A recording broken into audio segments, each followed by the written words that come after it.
너희는 너희가 하나님의 성전인 것과 성령이, 하나님의 영 성령이 너희 안에 계시는 것을 너희가 알지 못하느냐. 이 말씀은 알아야 된다는 겁니다. 두 가지를 알아야겠지요. 여러분의 몸이 뭔가를 알아야 되고, 그 몸은 정말 살아있느냐 죽어있느냐, 이 몸은 영적으로 그 몸 안에 성령님이 계시는 것을 알고 그분이 일하게 하시고 그분이 이끌어가게 하시도록 나는 그분을 신뢰하고 그분에게 내 인생을 맡기는 것이 인생의 성공입니다. 오늘은 성령 강림 주일을 맞이해서 내 안에 계신 성령님이라고 하는 제목으로 은혜를 나누려고 합니다. 여러분 안에 성령님이 계십니다. 우리는 기독교인으로 삼위일체 하나님을 믿습니다. 삼위라는 것은 성부 하나님, 성자 예수님, 그리고 성령 하나님을 믿습니다. 여러분, 하나님을 믿잖아요. 그리고 예수님을 믿잖아요. 성령이 내 안에 계신 것을 믿어야 완벽한 겁니다. 성령을 믿는다는 것은 좀 특별한 거예요. 왜냐하면 성자 예수를 믿는다는 것은 십자가를 통하여 우리에게 이미 눈으로 보게 되었고, 또 약속의 말씀이 성취된 사건이 십자가 죄사함입니다. 그리고 우리가 성부 하나님을 믿는다는 것은 아무리 이렇게 생각해봐도 하나님이 없이는 우주 만물의 이 모든 생명과 우리 몸을 보더라도 그렇고, 이 하나님을 인정하지 않고는 인생의 답을 얻을 수가 없습니다. 그런데 하나님만 인정하고 하나님이 창조하셨다라고 하는 이 사실을 내가 믿을 때에 이 모든 숙제가, 문제가 풀려버리는 겁니다. 성부 하나님, 성자 하나님. 그러면 성령 하나님은 뭐냐? 이 부분도 여러분이 아주 성경적이고 또 진리적으로 이해를 해야 되는데, 그 출발점이 바로 성령 하나님은 내 안에 계신다. 내 안에 계신다. 바로 고린도전서 3장 16절의 이 말씀, 성전과 성령은 분리시킬 수 없듯이 우리 몸과 성령은 분리할 수 없다. 성령이 어디에 계시느냐? 하늘에 계시는 분이 아니라 성령이 내 안에 계시는 겁니다. 이것을 믿어야만이 온전한 기독교인의 이 진리를 확보하고 영적으로 살아갈 수 있는 출발점이 이루어집니다. 여러분, 성령이 어디에 계시지요? 여러분 안에 계시는 겁니다. 여러분의 안에 계시는 이 성령님이 오늘도 일하여 주시고, 여러분이 감당할 수 없는 이 모든 것에 그분이 앞서서 이끌어 가시는 줄 믿으시기를 바랍니다. 하나님의 성령이 너희 안에 계시는 것을 알지 못하느냐? 여러분, 옆에 분에게 한번 얘기합니다. 당신 안에 성령님이 계십니다. 앞뒤 자분에게 당신 안에 성령님이 계십니다. 그걸 믿어야 돼요. 여러분 안에 성령님이 계시는 걸 믿어야 됩니다. 여러분, 이 우주에 별들이 참 많습니다. 지구도요, 이 헤아릴 수 없는 그 수많은 별 중에 하나의 별이거든요. 그런데 생명이 살 수 있는 것은 현재로는 지구 하나밖에 없는 거로 알고 있어요. 또 뭐 어디에 있을지는 모르지만, 그런데 이 지구가 살아있잖아요. 달은 어때요? 달은 지구에서 아주 가까운 거리에 있어요. 그게 사람 가면 못 살아요.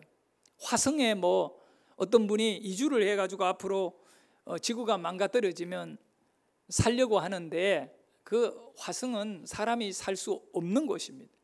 간단해요. 지구가 살아있는 것은 화산이 활동하고 있기 때문에 지구가 살아있는 거예요. 다른 어떤 별에 화산이 만약에 폭발하고 화산이 있으면 그 별은 살아있는 별이에요. 달에는 화산이 없습니다. 화산이 없다는 건 뭘 의미합니까? 지구는 이 산과 바다와 눈으로 보여지는 이 껍데기 지구가 살아있는 이유는 지구 속에 에너지원이 되는 마그마가 지금 살아 움직이고 있기 때문에 지구에는 획이 살아있는 거예요. 그래서 살아있는 이 마그마가 벌벌 끓는 그 뜨거운 이 쇳물들이 이 지구 표면을 뚫고 폭발하는 것이 바로 화산이거든요. 근데 달에는 속이 죽어 있기 때문에 화산이나 폭발이 전혀 일어나지 않아요. 저 화성 모든 별들에게는 다 죽어 있는 별입니다. 근데 살고 죽는 것은 속에 달려 있다는 겁니다. 이 지구에 이 화산이 폭발하는 것은 지구 내면 안에 이런 어떤 에너지가 막 움직이고 살아있기 때문에 밖에 나무도 살게 되고요, 바다가 있게 되고요, 하늘에 구름이 뜨게 되고 비가 내리게 되는 것입니다. 그런데 만약에 지구 표면 안쪽에 획이 죽어버리면 이제 지구는 사막 정도가 아니라 완전히 생명을 품을 수 없는 죽어버리게 되는 것입니다. 여러분 지금 이걸 여러분 개인의 삶에 적용해 봐야 됩니다. 교회가 교회되는 것, 이 질문은 살아있는 교회냐 죽어있는 교회냐 이 얘기입니다. 죽어있는 교회와 살아있는 교회의 차이는 뭡니까? 살아있는 교회는 하나님의 능력이 역사하고 영혼을 구원하고 하나님의 참된 백성들이 모여있는 교회입니다. 죽어있는 교회는 하나님의 역사가 나타나지 않습니다. 살아있는 교회냐 죽어있는 교회냐, 살아있는 성도냐 죽어있는 성도냐, 이게 차이가 뭡니까? 별이 살아있을 때에는 안에 속에 살아있어야 되거든요. 바로 그와 같이 교회가 살아있으면 껍데기 건물이 살아있는 것이 아니라 교회 속에 영적으로 역사하는 내면의 교회 안에 성령님이 역사하면 살아있는 교회. 성도가 살아있느냐 죽어있느냐, 한 개인의 성도 속에 하나님의 영이 역사하고 살아계시면 그 사람은 살아있는 교회입니다. 지금 고린도전서 3장 16절의 말씀이 바로 그 얘기입니다. 너희 안에 계시는 성령님을 네가 알아야 된다. 너를 살려주는 것, 너의 외부의 모든 삶은 너희 안에 있는 성령님으로 인하여 결정나기 때문에 성령이 계시지 않는 사람은 철없어도 죽은 자이다. 그는 생명을 잃어버린 자이다. 영원한 영생을 잃어버린 자가 될 수밖에 없는 것입니다. 오늘 우리의 생명은 성령으로 말미암아 결정난다. 그러면 이 성령의 역사는 어떻게 되는지를 성경을 통해서 확인해 보면 예수님이 언제 십자가에 못 박혔느냐 하면 유월절 날이에요. 유월절. 이 유월절이라고 하는 것은 유대인들에게 있어 가장 중요한 절기, 명절이에요. 명절. 예? 교회에도 중요한 날이 있잖아요.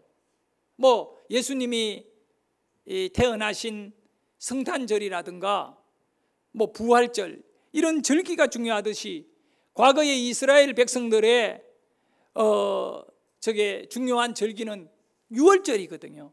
이 유월절은 이스라엘 백성들이 애굽에 그 이집트에 노예로 430년을 살다가 하나님께서 모세를 보내어 가지고 그 애굽의 노예로 있던 이스라엘 백성들을 해방시켜 주실 때에 그 애굽 왕이 이스라엘 백성들을 그냥 내보내지 않았잖아요.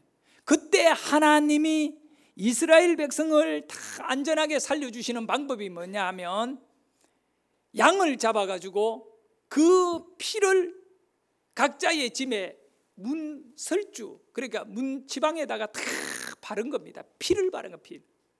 그런데 마지막 10번째 재앙, 이 애굽 전역에 이 죽음의 기운이 쫙 지나갈 때 양의 피를 바른 그 집안에 있는 장자는 다 살아남았어요.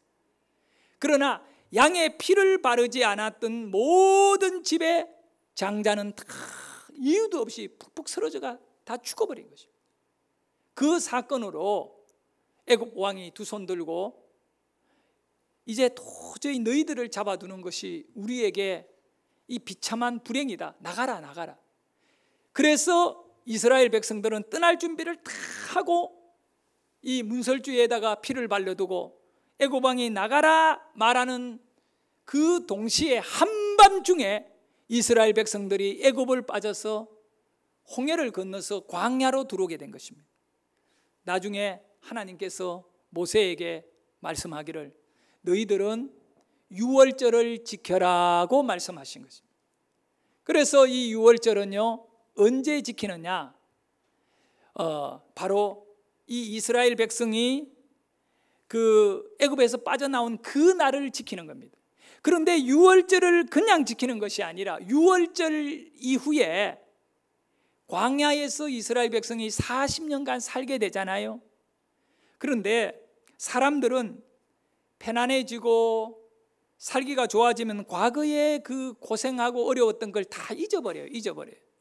그래서 우리 하나님께서는 또 두 번째로 오순절을 지켜라고 말씀하셨습니다. 그 오순절이라는 말은 다른 말로 하면 장막절이에요. 장막이라는 것은 집을 말하잖아요. 근데 장막, 초막을 지어라, 초막절이라고 하기도 해요. 그래서 그 날이 바로 유월절 날 이후에 50일째 되는 날에 초막절을 지켜라고 명령을 내리십니다. 이 초막절에는 이스라엘 모든 사람들이 지금 현재 유대인들이요 6월절 지나고 50일째 되는 그날에는 어떻게 하느냐 하면 자기 마당에 아니면 마을의 공원에다가 텐트를 치는 거예요. 초막 텐트를 치고 거기에서 한 일주일 동안 얼마나 불편합니까? 음식을 만들어 먹어야 되고 잠을 자야 돼요. 왜 그렇게 하느냐 하면 그들이 과거에 우리 조상들이 하나님의 큰 은혜로 광야에서 죽지 않고 살아남았다.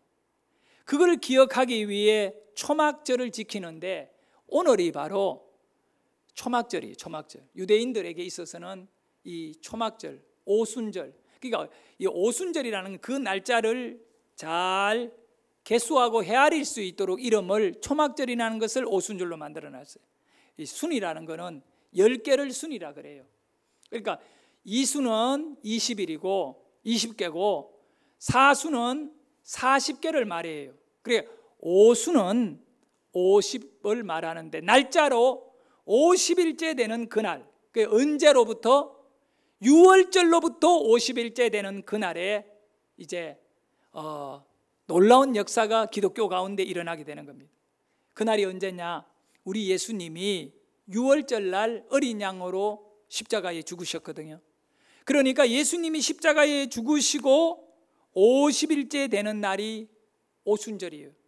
초막절이에요. 장막절이다. 똑같은 이름이죠. 그때에 예수님의 제자들이 마가의 집에서 그 성령 받아야 된다. 이거 받지 않고는 아무것도 하지 마라. 이렇게 말씀하신 대로 기도하고 있는데 하늘이 열리고 하늘에서 성령이 내린 것입니다. 여러분 이걸 알아야 돼요. 성령이 내린 것은 영이 살아버린 것입니다. 하나님의 영이 우리 안에 들어오셔서 우리의 영과 육체를 다 살려내는 죽어있는 배열의 속 안에 획이 살아나 버리듯이 우리 인간들이 영적으로 죽어있는데 성령이 임해가지고 우리 모든 삶을 살려내신 것입니다. 성령이 임했어요. 여러분 이런 성령의 임하심의 그 놀라운 역사는 너무나 우리 신앙생활과 교회가 존재하는데 결정적인. 교회 창립일이 언제냐? 이 최초의 교회가 만들어졌던 예루살렘 교회 창립일은요 오순절 날이에요. 성령이 임했기 때문에 교회가 시작된 것이거든요. 여러분의 신앙생활을 제대로 하려면, 똑바로 하려면 성령님이 여러분 안에 계셔야 돼요. 만약에 여러분에게 성령이 계시지 않으면 여러분은 가짜 성도입니다. 여러분 교회 다니는데 가짜로 믿을 수 없잖아요. 예?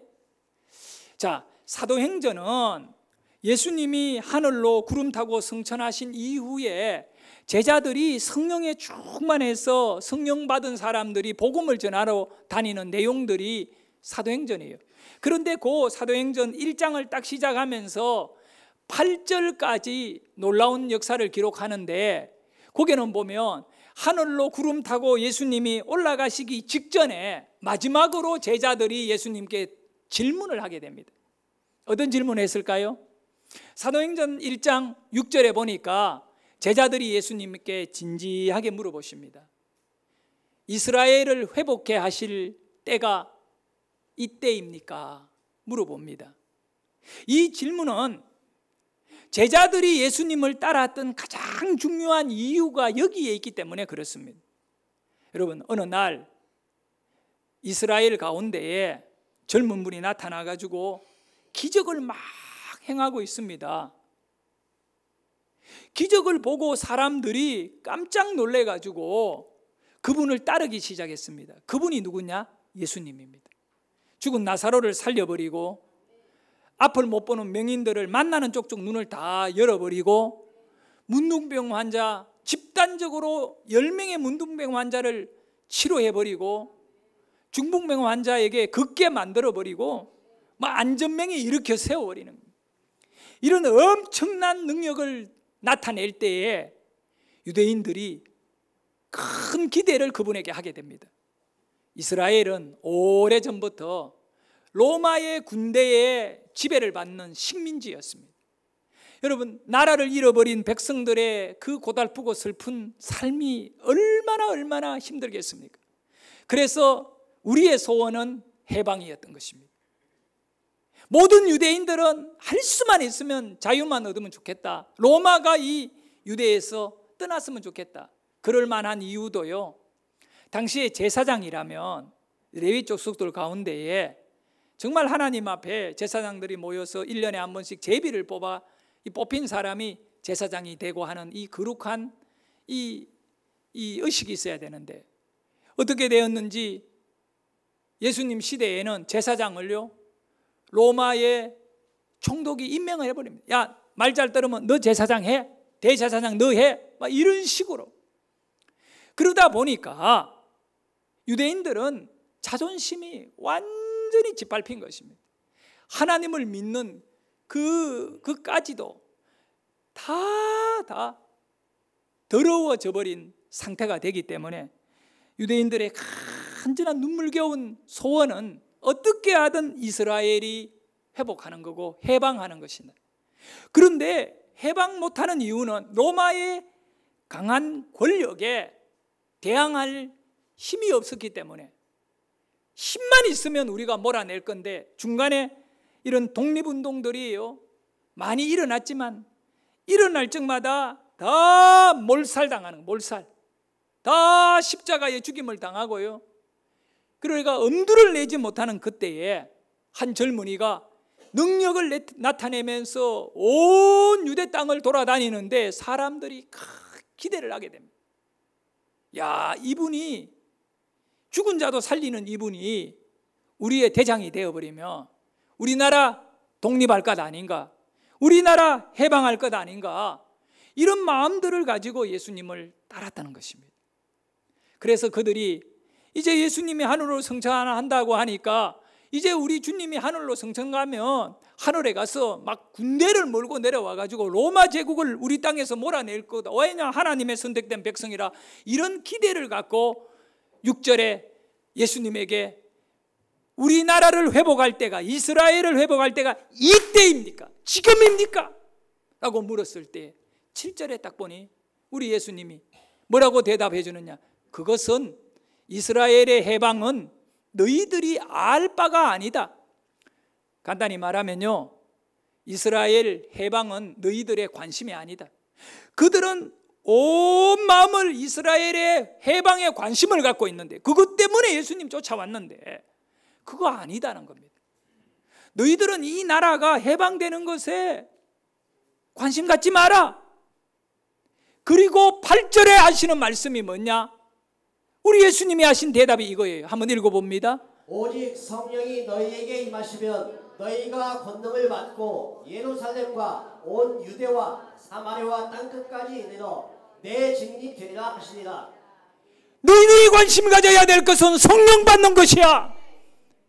여러분, 로마 제국은 저 멀리 로마 땅에서 유럽을 다 군대로 장악해버리고 점령해버리고, 그 다음에 이 지중해를 지나서 팔레스타인, 이스라엘까지 로마 군대가 확장해가지고 이스라엘이 완전히 로마의 손안에 들어가 버렸습니다.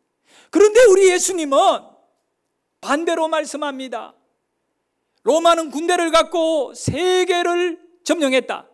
그러나 너희들이 관심을 가져야 되는 것은 오직이라는 말은 이것밖에 없다. 너희들의 인생에 소망은 이것이다. 성령이 너희에게 임하셔야. 이게 답이에요, 답. 예루살렘, 유대, 사마리아 땅끝은 저 로마를 말하는 거예요. 거꾸로, 반대로 이제 로마의 권력이 세계를 향하여 나갔는데 아니다는 겁니다. 성령은 예루살렘에서 이제 그 반대 방향으로 퍼져가면서 로마는 자기네들의 권력을 갖고 지배하고 착취하지만, 성령이 임한 사람들로 인하여는 그들이 가는 곳곳마다 그 땅을 살려내고 그 백성을 구원해내는 이 복음의 정일이 되라는 것입니다. 여러분, 성령을 받지 않고는 우리가 이 세속의 권력을 대항할 힘이 없는 거예요. 로마는 군대를 갖고 세계를 점령했지만 기독교는 사랑을 갖고 세계를 점령하는 것입니다. 이스라엘 백성들이 바벨론의 포로가 되었습니다. 그리고 70년이 되고 성경에 약속한 대로 이제 어느 날 갑자기 이방의 황제가 유대인들을 불러놓고 합니다. 너희들 고향으로 돌아가라. 그리고는 보물 창고 문을 딱 열고 바벨론이 이스라엘을 침략해가지고 그 아수르 군대가 막 다 끌고 간 것이 뭐냐 하면 성전 안에 있는 기물들을 다 가지고 가버렸습니다. 금으로 만들어졌거든요. 그런데 아니, 하나님께서 하시니까 그 이방의 왕을요 딱 명령해가지고 그 보물창고에 있는 성전의 기물들을 다 가지고 돌아가라. 그리고는 하는 말이 너희들이 가서 너희의 하나님 여호와의 전을 건축해라. 그리고 돌려보냈는데 그때 돌아온 사람들이 느헤미야, 에스라, 학개, 스가랴 이런 선지자들이거든요. 근데 유대 땅에 들어와 보니까 땅은 황폐해 있고 사람들은 다 잡혀가지고 저게 바벨론으로 갔기 때문에 이 마을은 텅 비어 있고, 돌아온 사람들이 1차, 2차, 3차 계속 기환해 와요. 그러면 그들이 가장 첫 번째로 성전을 건축하는 겁니다. 재건하는 겁니다. 그런데 얼마나 많은 방해꾼들이 있는지 몰라요. 계속 저기 어려움을 당할 때 참 스가랴 선지자가 낙심하게 됩니다. 예? 스룹바벨이 낙심하게 됩니다. 여러분 잘 알잖아요. 네? 큰 산아 스룹바벨 앞에서 평지가 되리라. 이 얘기가 뭐냐면 이 큰 산은 난관을 말합니다. 성전을 건축해야 되는데 너무 어려우니까 그런 찬양을 불러대요. 근데 스가랴서에 보면 천사가 스가랴 선지자에게 딱 나타난 거예요. 그러고는 뭐라고 얘기하느냐 하면 힘과 능력으로 성전 짓는 거 아니다라고 말하는 거예요. 우리는 힘이 없어서 성전을 못 짓는 줄 알았어요. 능력이 없기 때문에 일을 못하는 줄 알아요. 그거 아니다는 겁니다. 천사가 스가랴 선지자에게 해주신 말씀에 답이 있어요. 뭐를 가져야 하나님의 일을 하고 영혼을 구원하는가? 스가랴 4장 6절을 읽어봅니다. 그가 내게 대답하여 이르되 여호와께서 숲 바벨에게 하신 말씀이 이러하니라. 만군의 여호와께서 말씀하시되 이는 힘으로 되지 아니하며 능력으로 되지 아니하고 오직 나의 영으로 되니라. 아멘. 저나 여러분이나 오늘날 우리의 세속적인 가치관이 뭡니까? 힘만 있으면 된다. 힘을 가져야 돼. 교회도 힘 가지자. 여러분 가족도 힘을 가져야 된다. 경제적인 힘이라든가 이런 힘을 가지려고 얼마나. 능력이 있어야 된다. 그런데 하나님 천사가 이 스가랴에게 나타나서 스룹바벨이 성전을 건축하는데 그거는 힘으로 안 된다, 능력으로 안 된다. 본인들이 전적으로 몰입하고 있는 이것만 가지면 되는 줄 아는 거 내다 버리라는 겁니다. 그리고 뒤쪽에 무엇으로 된다 합니까? 무엇으로 된다 합니까? 힘으로 되지 아니하고 능력으로 되지 아니하지만 되는 것이 있어요. 뭐로 되지요? 오직 나의 영으로 되느니라. 성도 여러분, 안 되는 것 같고 하려고 하지 마십시오. 성령으로 되니까 우리 모두 성령의 사람이 되시기를 바랍니다. 그래서 고린도전서 3장 16절에 말씀하잖아요. 너희 안에 성령이 계시는 것을 알아야 된다. 그러므로 어떤 면에서 여러분은 되는 사람인 줄 믿으시기를 바랍니다. 내가 예수를 믿고 내 안에 성령이 계시니까 나는 되는 사람이다. 나는 되는 사람이다. 내가 능력이 있는 것이 아니라, 내가 힘이 있는 것이 아니라 내 안에 성령님이 계시니까 누가 이 성령님을 이길 수 있단 말이냐. 자, 우리 인생을 살면서 가장 가까이에 친구가 되고 힘이 되는 것이 성령이어야 돼요. 세상에 그 아무리 좋은 친구도요, 해가 지고 어두우면 각자의 잠자리로 돌아가야 돼요. 네? 정말 어두운 밤에도 나와 함께 하시는 분은 성령님이십니다. 그 어떤 경우에도 성령님은 어디까지, 내가 죽음의 문 앞에 설 때에도 외롭지 않는 것은 성령이 나의 친구가 되시고 성령이 내 안에 계시기 때문에 그래요. 여러분은 성령을 믿습니까? 여러분 안에 계시는 성령님을 믿습니까? 그러면 여러분의 바깥은 살아날 줄 믿습니다. 얼마 전에 작년인가 저작년에 나이가 많게 이 암이 걸려가지고 고통을 받다가 죽으신 분이 이어령이라고 하는 분이셔요. 이분은 인문학의 대가입니다. 그리고 과학적으로도 굉장히 박식한 분이십니다. 과기부 장관인가 하셨지요.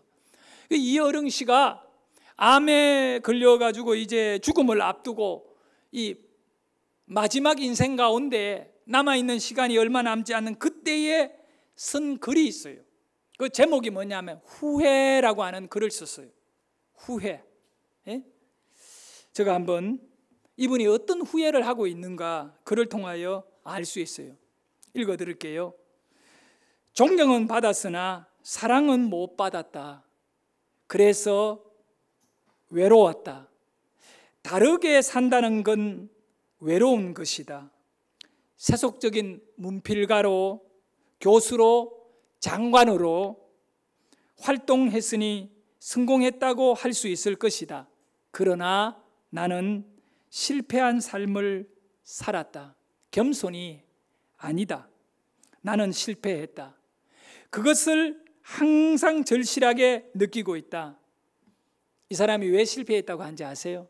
그 다음 글에 이렇게 말합니다. 내게는 친구가 없다.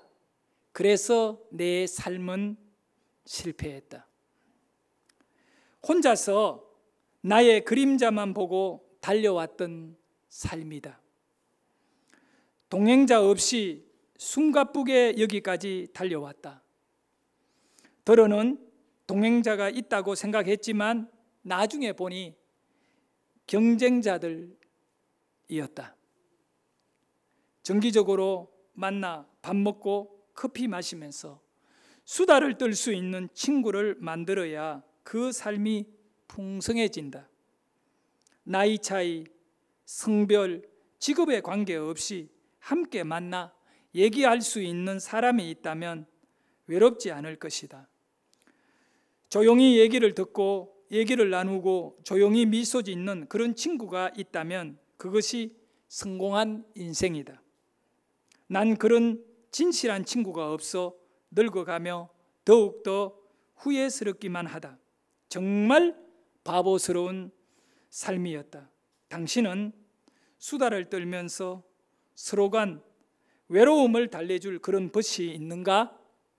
오늘 또 수다를 떨면서 즐겁게 보내소서. 그리고 이거를 쓰고 얼마 있지 않아 죽었습니다.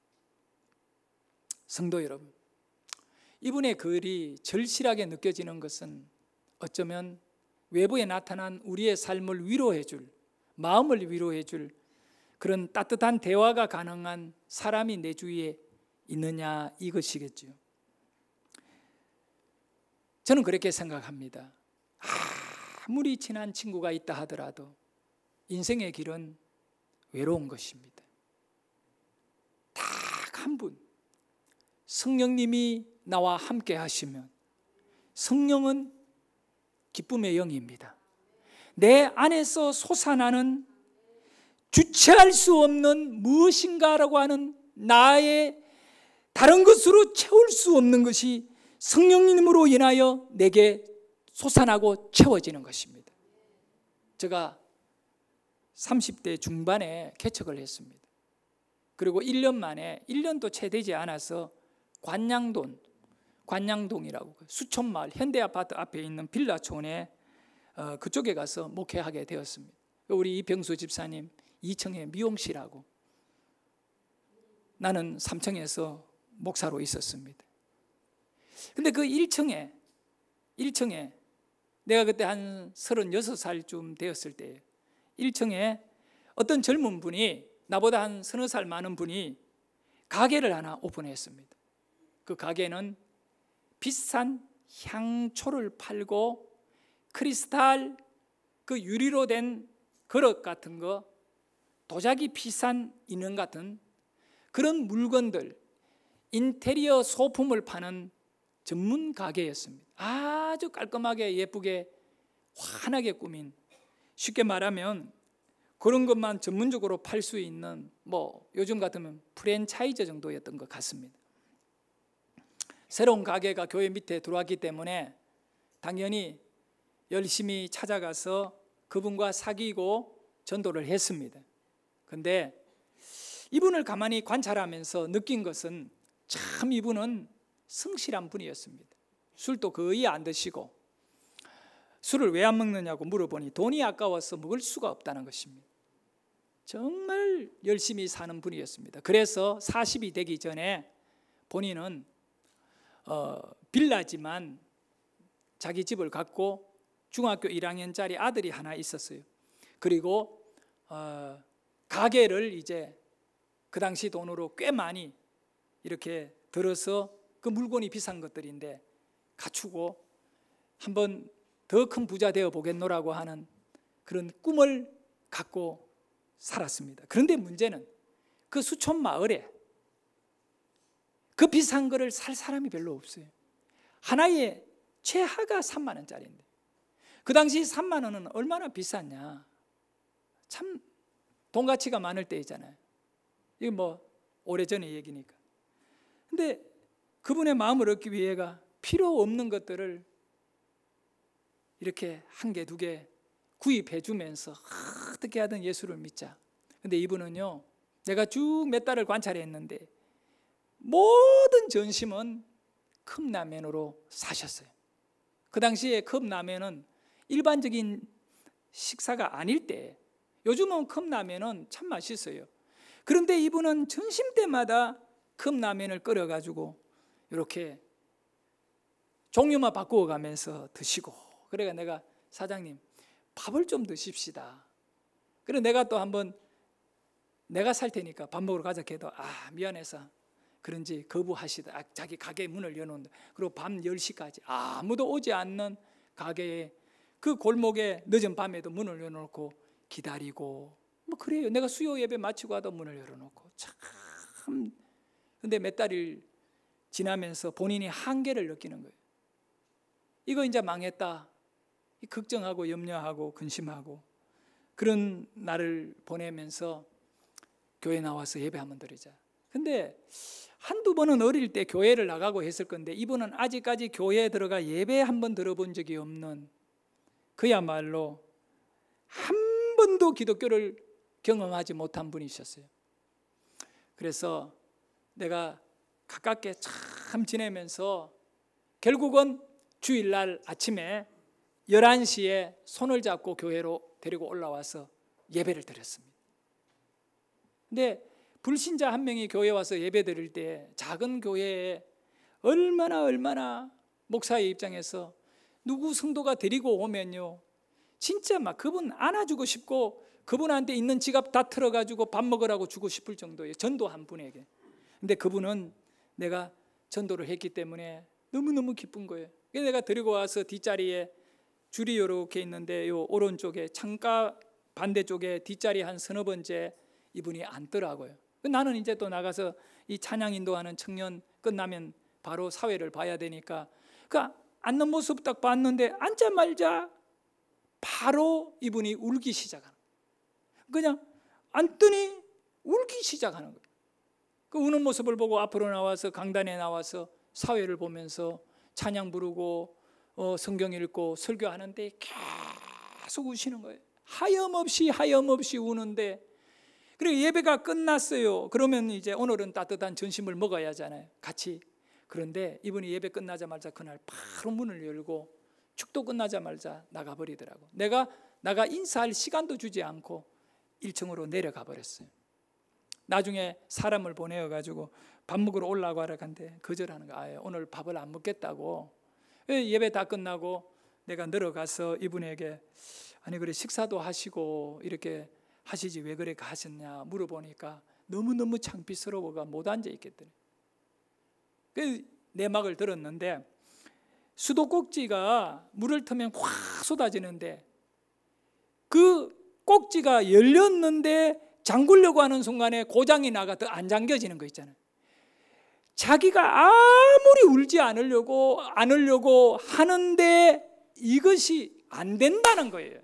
자기 의지로 안 되는데 그걸 어떻게 1시간 내내 자기 한쪽 머리에는 이거를 다 끝내고 고개를 들고 싶은데 고개를 들 수 없이 눈물이 쏟아지고 헉헉 울음이 콧물과 눈물이 쏟아졌는데 자기 평생에 부모가 죽어도 이래 울어본 적이 없는데 그 눈물이 그렇게 쏟아진 거예요. 결국은 그 가게는 망해가지고 없어지고 여기 박달동 쪽으로 찐빵집을 하러 가고 나중에 저 부동산을 하게 되고 뭐 이렇게 했습니다만은 저는요 이 사람의 인생 속에 그날 설교 하나 귀에 안 들어왔겠지만 찬양 하나 그에게 들려지지 않았지만 그분의 내면을 만지는 분이 성령님이셨기 때문에 내가 어떤 말로 그분을 울릴 수가 있고 어떤 찬양을 우리가 불러서 그분의 감정을 터치할 수 있겠습니까? 아닙니다. 힘으로 안 됩니다. 경험으로 안 됩니다. 방법으로 안 됩니다. 지식으로 안 됩니다. 성령으로 됩니다. 오늘 이 자리에 앉아있는 여러분에게 되는 것은 성령밖에 없습니다. 안 되는 걸 이제 내려놓고 성도가 성도되게 하는 성령을 받으십시오. 성령 충만하여 신앙생활 하자고요. 이제 5월을 마무리하고 6월에 접어드는데 월삭예배부터 나와서 성령님 의지하고 우리의 인생을 새롭게 하시기를 주의 이름으로 축원합니다.